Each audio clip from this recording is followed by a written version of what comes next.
Hello guys, നമ്മളിന്ന് ചെയ്യാൻ പോകുന്നത് ചെറിയ കണ്ടന്റ് ക്ഷാമവും മഴയോ അപ്പുറത്ത് പട്ടികളൊക്കെ നിൽപ്പുണ്ട്. അതുകൊണ്ട് നമ്മൾ ചെറിയതാണ് നമ്മൾ കുറച്ച് വീഡിയോ എടുത്ത സ്ഥലവും പാളിപ്പോയ സ്ഥലവുമാണ് ഇന്ന് കാണിക്കാൻ പോകുന്നത്. അപ്പോൾ നമുക്ക് നേരെ വീട്ടിലോട്ട് പോവാം. അപ്പം ആദ്യത്തെ സ്ഥലമാണ് ഇത്. എൻ്റർ ചെയ്യാം. നിങ്ങൾക്കറിയാമായിരിക്കും മഞ്ഞുമൽ ബോയ്സ് എന്ന സിനിമ, സുഭാഷ് കുടിവീണ കൂട്ടുകാരൻ രക്ഷിച്ചത്.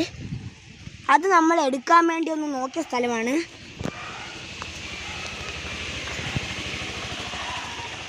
പക്ഷെ ചീറ്റിപ്പോയി. ഞങ്ങൾ ഫോണൊക്കെ വലിക്കാതെ കെട്ടി വലിച്ചുകൊണ്ട് വരുമ്പോൾ എൻ്റെ നാക്കിൽ നിന്ന് ചെറുതായിട്ട് വീഡിയോ ചെയ്തുകൊണ്ടിരുന്ന ചെറുതായിട്ടൊന്നൊരു അബദ്ധം വീണ് പിന്നെ പോയി എന്ന് വിചാരിച്ച് ഒന്നും കൂടെ ചെയ്യാം. അപ്പോൾ ക്യാമറാമാൻ പറഞ്ഞ്